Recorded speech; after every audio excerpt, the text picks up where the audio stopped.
한국인의 현대 역사 가운데 이렇게 한국 사람이 하나 돼 본 적은 없을 겁니다.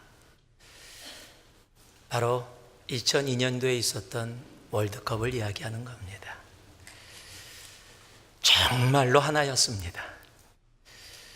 모두 다 서로 부둥켜 안고 서로 잘 알지는 못하는 사람까지도 서로 어깨동무를 하면서 대한민국을 한 목소리 한 마음으로 외쳤던 시간이 바로 2002년 월드컵입니다. 한국뿐만 아니라 외국에 살고 있는 동포인 우리들도 그 시간에 함께 외쳤습니다. 시간이 달라서 새벽에 방송을 했음에도 불구하고 보통 때는 새벽 예배 잘 나오지도 않으면서 그때는 일어나서 함께 새벽에 교회에서 모여서 그냥 대한민국을 응원하면서 하나가 되었던 기억을 합니다. 막 너무 좋아서 정말로 옆에 사람들과 껴안고 함께 그냥 할렐루야를 외치면서 찬양했던 기억이 아직도 생생합니다. 특히 그 많은 경기 중에서 제가 아직도 정말로 월드컵 하면 기억나는 경기는 바로 이탈리아하고 함께 했던 16강전입니다. 전반에 이탈리아에게 한 골을 먹었습니다. 그리고 후반 43분까지 1대 0으로 거의 졌습니다. 아마 다들 그런 마음 가졌을 거예요. 처음에는 한 골이라도 들어갔으면 좋겠다. 그러다가 이제 2분밖에 안 남았고 상대는 천하의 이탈리아입니다. 수비가 가장 좋다는 이탈리아입니다. 그래, 16강 올라온 것도 잘했다. 그리고 서로 위안을 하면서 이제 끝났다 생각하는 그 순간 설기현 선수가 동점골을 넣습니다. 난리 났습니다. 아주 난리 났습니다. 새벽에 그것도 그냥 거의 졌다고 있다가 그냥 넣는 순간 자동적으로 할렐루야 막 의자에 올라가서 뛰고 막 그때 교회 의자 많이 망가졌을 겁니다. 막 있는 인도에서 뛰면서 옆에 있는 사람 껴안고 막 그냥 뺨에다가 뽀뽀하고 막 그러고 있는데 보니까 누군지 잘 모르는 분이에요. 네, 남자였습니다. 오해하지 마세요. 네. 막 그 정도로 너무 좋았습니다. 그런데 그것이 끝이 아니었죠. 연장에 들어가서 안정환 선수의 골든골. 반지. 이거 한번 해보고 싶은데요, 정말. 뛰어가면서 그냥 반지에다 키스했던 그 모습. 온 나라가 열광을 했습니다. 엄청난 역전승. 잊을래야 잊을 수 없는 한국 축구사에, 아니 대한민국 역사에 기록될 만한 그런 분위기였고 그런 모습이었습니다. 그런데 지금 만약에 우리가 이제 2018년에 들어서 그 경기가 기억이 나서 우리가 유튜브에서 그 경기를 다시 본다고 한번 합시다. 다시 보는데 후반 43분까지 계속 지고 있어요. 그걸 보면서 막 조마조마하면서 들으면 지는구나, 안타깝다, 왜 이렇게 한국 사람들 이러는 거야, 막 그러는 사람이 있다면 여러분 특히 사랑하는 분이라면 빨리 모시고 가야 됩니다. 병원 가야 됩니다. 여러분 절대 그 경기를 다시 보면서 그렇게 조마조마하고 두려워하는 사람 절대 없습니다. 이유는 이미 이겼기 때문입니다. 분명히 내가 보고 있는 시간, 전반에서 졌습니다. 후반 43분까지 분명히 지고 있다는 사실은 하나도 변함이 없지만 마음에 두렵지가 않아요. 왜냐하면 그 경기에서 역전승으로 놀라운 승리를 가진 것을 내가 알고 있기 때문입니다. 여러분 오늘 본문의 말씀이 우리들에게 그것을 이야기해 주시는 겁니다. 오늘 본문이 우리들을 향해서 예수를 구세주라고 고백하는 사람들을 향해서 너희는 이긴 자다라고 선포하고 있는 겁니다. 여러분 그냥 이긴 자라고 이야기하는 것이 아니라 넉넉히 이기느니라 라고 말씀하고 있는 겁니다. 자, 옆에 분을 한번 보세요. 그리고 얘기해 주세요. 넉넉히 이기느니라. 그 정도밖에 못하십니까? 넉넉히 이기느니라. 넉넉히 이긴 자라고 말씀해주고 계세요.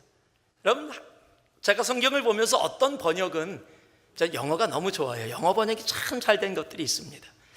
어떤 번역은 한국 번역이 참 좋습니다.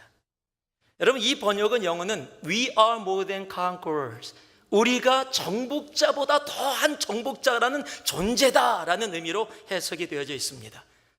저는 한글 번역이, 이 번역은 제일 좋아요. 넉넉히 이기느니라. 간신히 조마조마해서 이기는 것이 아니라 넉넉히 이기느니라. 여러분, 넉넉히라고 번역된 이 한국말이 헬라어로 휘펠이라는 단어입니다. 휘펠은 보다 더, 넉넉히, 아주 많이, 충분히라는 의미를 갖고 있습니다.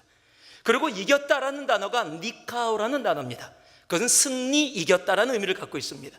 그래서 휘펠, 니카오가 함께 붙어서 넉넉히 이겼다, 압도적으로 이겼다라는 의미를 전달해주고 있는 겁니다.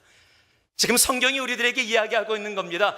부활의 주가 우리의 구세주인 주님의 자녀들의 삶은 이미 넉넉히 이긴 자 휘페온 니카오에 이미 존재가 되어졌다라고 선포하고 있는 겁니다.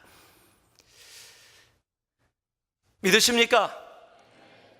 여러분, 그런데요, 이런 이야기를 할 때 목사님 잠깐만요 라고 생각하는 분들이 분명히 있을 겁니다. 나 예수 믿는데, 나 구원 받았는데 지금의 내 삶은 넉넉히 이긴 게 아니라 간신히도 아니고 실패와 좌절과 낭만과 고통과 분노와 어둠 속을 내가 지금 지나가고 있습니다. 넉넉히 이겼다는데 내 삶에 넉넉히 이김이 전혀 존재하지 않습니다. 왜 그렇습니까? 아마 그렇게 반문하는 분이 우리의 삶 속에 있을 수 있습니다. 여러분, 맞습니다. 성경은 우리가 넉넉히 이긴 자라고 이야기하면서 그렇다고 해서 우리의 삶에 환난과 고난과 공고와 핍박이 없다라고 절대 이야기하고 있지 않다라는 사실입니다. 아니요, 오히려 심지어는요, 오늘 읽은 말씀에 뭐라고 이야기하고 계세요? 도살할 양같이 여김을 받았다. 여러분, 도살할 양이 뭡니까? 지금 도살장에 끌려가서 그의 마지막은 죽음으로밖에 벗어날 수 없는 지금 그러한 상태, 바로 죽음이 내 앞에서 기다리고 있는 도살할 양 같은 상황 속에 있음에도 불구하고, 그럼에도 불구하고 지금 뭐라고 얘기해요? 우리는 진 자가 아니라 이긴 자다, 그것도 넉넉히 이긴 자다라고 선포하고 있는 겁니다. 여러분, 세상은 우리가 도살할 양같이 여김을 받았을 때 너는 진 자다, 너는 이미 졌다라고 그렇게 우리들에게 이야기를 합니다.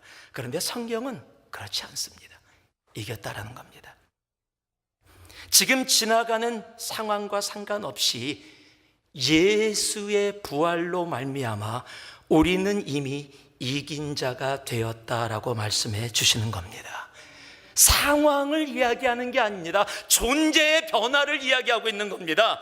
내 상황은 지금 공고나 핍박이나 환난을 지나가고 있고, 내 상황은 지금 도살할 양같이 여김을 받는 어둠과 눈물과 고통과 분노와 아픔이 있다 할지라도 우리의 존재는 진 자가 아니라 이긴 자라는 겁니다. 지금 내 삶이 후반 43분의 그 전의 삶이라서 꼭 진 것처럼 느껴지는 삶 속에 내가 존재하고, 이제 2분밖에 남지 않은 그 시간에서 이길 수 있는 가능성이 전혀 없다라고 느껴지는 상황 속에서도 성경은 말씀해 주시는 겁니다. 너희는 예수의 부활로 말미암아 이미 이긴 자다. 여러분, 여기서 아멘 나와야 돼요. 여러분, 내 상황이 지금 어떠냐를 이야기하고 있는 게 아닙니다. 지금 여러분 가운데 공고라는 상황, 환난이라는 상황, 도살할 양같이 내 눈앞에 칼날이 내 목을 치기 위해 기다리고 있는 것 같은 그런 상황이 있을 수도 있습니다. 그러나 다시 말씀드립니다.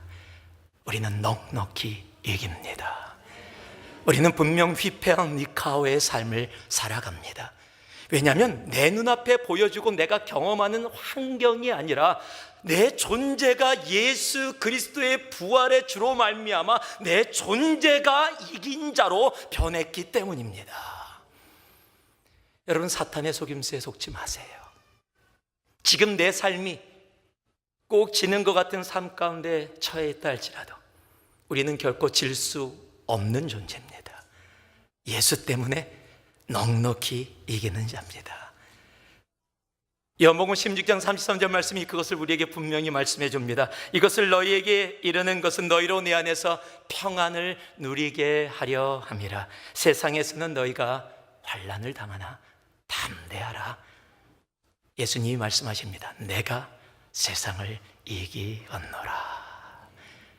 그 이기신 주님이 우리의 주님이십니다.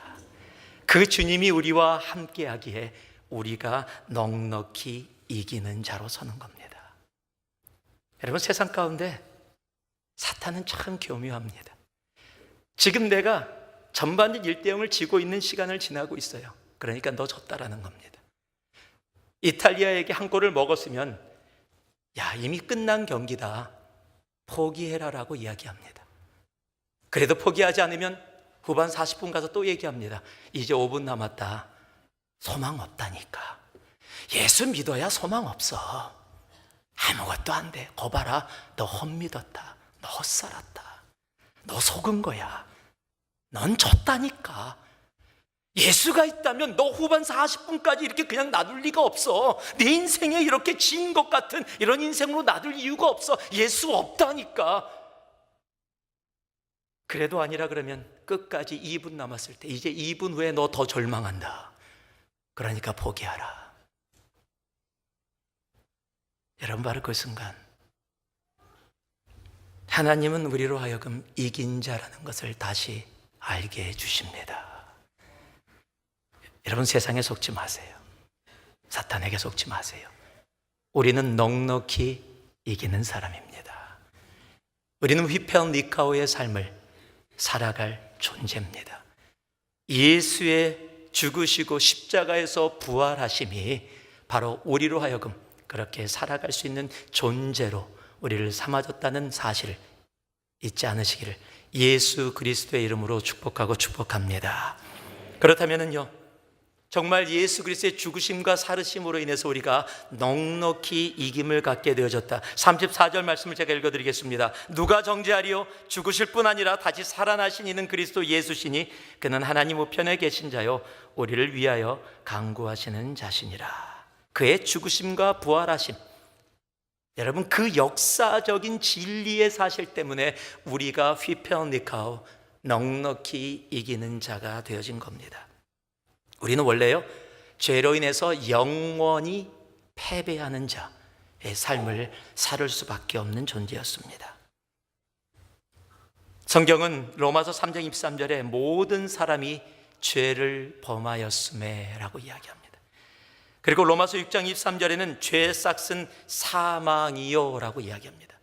여러분, 죄로 인해 영원한 패배자로밖에 살 수 없는 존재가 우리였습니다. 우리의 존재는 패배자의 존재였어요. 우리의 존재는 실패자의 존재였습니다. 무엇을 해도 우리는 영원한 죽음, 영원한 패배, 영원한 실패에서 벗어날 수 없는 존재였습니다. 그런데 예수께서 십자가에서 죽으시고 그 죽음을 이기시고 다시 부활하심으로써 그 죄를 이기시고 우리로 이 땅 가운데 이긴 자로 살아가게 하여 주신 겁니다. 여러분, 그래서 우리는 이제 패배하고 상관이 없는 사람입니다. 여러분, 고린도전서 15장에 보면 사도 바울이 여러분 그 고난과 고통과 아픔과 배반과 눈물 가운데서도 고린도 교회를 향해서 어떻게 외치고 있는지 아십니까? 55절에서 50절입니다. 사망아 너의 승리가 어디 있느냐? 사망아 내가 쏘는 것이 어디 있느냐? 사망아 사망이 쏘는 것은 죄요 죄의 권능은 율법이라. 우리 주 예수 그리스도로 말미암아 우리에게 승리를 주시는 하나님께 감사하노니. 너무 멋있지 않습니까? 사망아 너의 승리가 어디 있느냐? 사망아 너의 쏘는 것이 어디 있느냐? 영원한 패배자, 영원한 어둠 속에 있을 수밖에 없던 존재가 예수 그리스도의 부활의 권능 속에 거하게 되었더니 사망을 향해서, 영원한 패배를 향해서 사망아 너의 승리가 어디 있느냐? 사망아 너의 쏘는 것이 어디 있느냐? 그리스도 안에서 우리에게 승리를 주시는 하나님께 감사한다. 여러분, 이 외침은 뭡니까? 바로 사망을 향해서 사망 선고를 하는 겁니다. 여러분, 예수 그리스도의 부활로 말미암아 이제 영원한 패배와 실패는, 죽음은 우리와 상관이 없습니다. 우리는 이미 넉넉히 이긴 자입니다. 이 부활의 날에 우리는 다시 그의 죽으심과 다시 사심을 통해 휘페오니까오 넉넉히 이긴 자의 삶을 살아갈 수 있는 우리가 되기를 진심으로 소망합니다. 사탄은 계속 속삭일 겁니다. 계속 속일 겁니다. 지금까지 살아온 네 인생에서 넉넉히 이김이 언제 있었니? 없잖아. 여러분, 후반 43분까지요. 하나님이 나에게 허락하시는 그 역전의 기쁨을 누릴 수 있는 그 순간까지 사탄은 절대 쉬지 않고 우리를 유혹하고 우리를 또 유혹할 겁니다. 그럴 때 명령하세요. 예수 이름으로 명한다. 떠나갈지어다. 여러분, 믿음으로 넉넉히 이김으로 나아갈 수 있는, 그로 인해 진정한 우리의 존재가 이긴 자로 변했다는 사실을 결코 잊지 마시고 당당히 담대히 살아가는 여러분 모두 되기를 주님의 이름으로 축복합니다. 우리가 또 넉넉히 이길 수 있는 이유는요, 제가 35절에서 37절을 다시 한번 여러분께 읽어드리겠습니다. 누가 우리를 그리스도의 사랑에서 끊으리요? 환난이나 공고나 박해나 기근이나 적신이나 위험이나 가리랴. 기록된 바 우리가 종일 주를 위하여 죽임을 당하게 되며 도살할 양같이 여김을 받았나이다 함과 같으니라. 그러나 이 모든 일에 우리를 사랑하시는 이로 말미암아 우리가 넉넉히 이기느니라. 우리가 넉넉히 이긴 자로 살아갈 수 있는 이유가 바로 예수의 십자가의 사랑, 하나님의 사랑 때문입니다. 그 하나님의 사랑이 우리를 온전히 감싸주기에 여러분, 사탄의 유혹과 방해가 우리를 결코 하나님의 사랑에서 어찌할 수 없게 되어지는 겁니다. 성경은 하나님의 사랑을 우리들에게 계속해서 기록으로 보여주고 계십니다. 그중에 우리들이 너무도 잘 알고 하나님의 사랑을 우리들에게 보여주시는 성경의 말씀의 비유가 바로 우리가 잘 아는 누가복음 15장에 있는 탕자의 비유입니다. 여러분, 아들이 아버지를 배반했습니다. 그냥 배반한 정도가 아니라 그때 유산을 나에게 달라는 얘기는 당신은 죽으세요라는 말입니다. 왜 죽지 않고 이렇게 오래 살아있냐고, 빨리 죽으라고. 여러분, 만약에 자녀들에게 그런 얘기를 들으시면 어떠시겠어요? 엄마 왜 빨리 안 죽어? 엄마 빨리 죽으면 내가 내 마음대로 살고 싶은데. 여러분, 철없는 애가 그런 얘기를 해도 가슴이 아플 텐데, 다 큰 애가 아버지 재산 달라고, 아버지 필요 없다고, 그래서 아버지 재산을 띄우다가 세상으로 자기 혼자 살겠다고 나갑니다. 여러분, 배반도 이런 배반이 없어요. 정말 지금 그냥 히을리을 자식이라고 불러야 돼요. 그런데 여러분, 세상 가서 그 아들이 다 방탕하고 전부 다 쓰고 나서 이제 살 길이 막막해졌습니다. 짐승들이 먹는 음식을 먹는 상황이 되니까 이제 아버지 집이 조금 그리워져요. 그래서 여기서 살 길이 없으니까 돌아가긴 돌아가야 되는데 이거 너무 미안해서 못 돌아가는 거예요. 이게 연습을 합니다. 아버지, 내가 아버지 아들이라고 일컬음을 받지 않아도 좋습니다. 집에 있는 종, 노예 생활을 해도 좋으니까 아버지나 아버지 집에서만 살게 해주세요. 연습을 하면서 비참한 마음으로 아버지 집을 향해서 돌이켜 옵니다. 그런데 먼 곳에서 아버지가 그 돌아오는 아들을 봅니다. 여러분, 기억해야 될 것이 있어요. 아들은 아버지를 못 봤어요. 아들은 자기의 삶에 완전히 매여서 그냥 자기밖에 모르는 상황이에요. 그 상황도요. 아들은 아버지를 보지 못했는데 아버지는 보았습니다. 어떻게요? 아들이 떠난 그 순간부터, 아들이 배반하고 떠난 순간부터 아버지는 그곳에서 아들이 돌아오기만을 기다리셨어요. 아들이 그 아버지의 집으로 돌아오는 그 순간을 보면서 그 아들에게 달려갑니다. 사람들은 가끔가다 그런 얘기를 해요. 아니, 근데 질문이 있습니다. 왜 하나님이 아들을 그렇게 사랑하시면 그 마을에서 그렇게 방탕할 때 좀 찾아가서 데리고 오시지, 뭘 그걸 안 하시고 거기서 기다리고 계시냐고. 정말 뻔뻔해요. 그런 질문하는 사람들 보면은요. 예. 여러분, 그땐 가서 얘기해도 안 돌아옵니다. 다 자기 잘났어요. 별로 돌아올 마음 없어요. 왜 왔냐고. 우리 화낼 겁니다. 아버지가 가지 않은 이유는 단 하나입니다. 우리의 마음이 낮아지고 낮아져 다시 아버지 앞에 자복하고 회개하며 돌아오는 그 순간, 그때 아버지가 그 아들을 봅니다. 그리고 성경은요, 측은히 여겨. 이 한국말 이거 번역 안 좋은 겁니다. 에이고 저놈 봐라, 내 이럴 줄 알았지 이놈. 꼭 측은히 그러면 이렇게 느껴져요. 네, 그렇지 않은 거 알죠? compassion.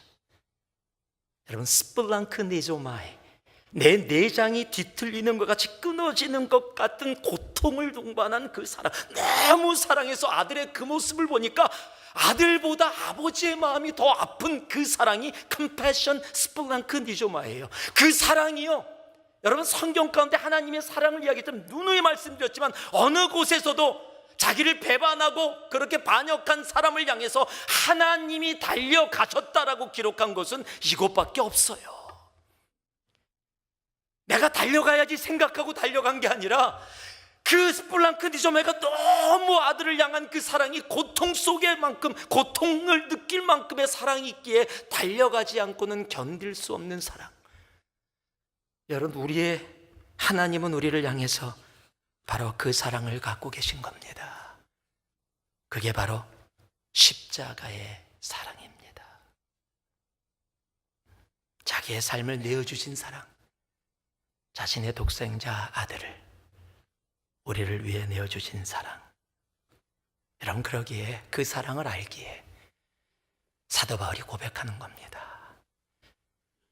여러분, 사도 바울의 삶이 얼마나 힘들고 지치고 아프고, 여러분, 하나님 믿는다는 그 순간부터 하나님 안 믿을 때보다, 예수 안 믿을 때보다 고난과 아픔이 훨씬 더 많았음을 우리들은 압니다. 아마 우리가 사도 바울의 입장이었다면 예전에 예수 안 믿고 교회 떠났을지도 몰라요. 대체 예수 믿었더니 내 삶에 풀리는 게 대체 뭐 있냐? 매는 더 맞고 배도 고프고 고통도 당하고 풍랑에 그냥 빠져서 죽을 뻔도 하고, 대체 인생이 뭐냐? 예수 믿는 게 뭐냐? 대체 나 행복하기 위해서 예수 믿으려고 그랬는데 대체 예수 믿고 났더니 대체 잘 되는 게 뭐냐라고 우리는 이야기할지 모릅니다. 여러분, 그런데 부활의 주님을 영혼 깊은 곳에서 온전히 만난 바울은 오늘 동일한 로마서 8장에서 이렇게 고백합니다. 내가 확신하노니 사망이나 생명이나 천사들이나 권세자들이나 현재일이나 장래일이나 능력이나 높음이나 깊음이나 다른 어떤 피조물이라도 우리를 우리 주 그리스도 예수 안에 있는 하나님의 사랑에서 끊을 수 없느니라. 오늘 이 고백을 우리가 믿음으로 선포하기를 소망합니다. 그리고 이 고백 가운데 살아갈 수 있기를 소망합니다.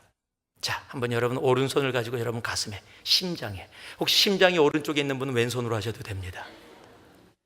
자, 그리고 그냥 저를 따라하는 게 아니라 함께 선포해 주시는 겁니다. 정말로 큰 목소리로 함께 선포합니다. 내가 확신하노니. 아니지요. 예전에 데모할 때 이거보다 더 크게 했잖아요. 정말 선포, 내 믿음으로부터. 오늘 내가 이거 선포하고 목이 쉬어서 일주일 동안 이야기 못해도 좋습니다. 다시 한번 합니다. 내가 확신하노니. 내가 확신하노니. 사망이나 생명이나 천사들이나 권세자들이나 현재일이나 장래일이나 능력이나 높음이나 깊음이나 다른 어떤 피조물이라도 우리를 우리 주 그리스도 예수 안에 있는 하나님의 사랑에서 하나님의 사랑에서 하나님의 사랑에서 끊을 수 없느니라. 하나님의 사랑에서 끊을 수 없느니라. 하나님의 사랑에서 끊을 수 없느니라. 이 고백이 주님 오시는 그날까지 우리의 삶의 믿음의 고백이 되기를 살아계신 주 예수 그리스도의 이름으로 축복하고 축복합니다. 우리의 삶 가운데 지치고 힘들고 아프고 인생의 후반에 43분의 그 모습 안에 우리가 거하고 있어서 더러는 지금도 이 고백을 하는 순간에도 하나님, 나 이 고백하지만 너무 힘들고 어려워요. 하나님, 나 이 관계 속에서 너무 지치고 아파서 더 나아갈 힘이 없어요. 하나님, 물질의 문제에서, 내 건강의 상태에서 하나님 너무 힘들고 아파요. 다시 말씀드립니다. 우리는 이긴 자입니다. 우리의 인생의 후반 43분은 하나님의 때에 분명히 우리에게 이미 임함을 믿습니다. 부활의 주님이 오늘 우리를 그냥 놔두지 않습니다.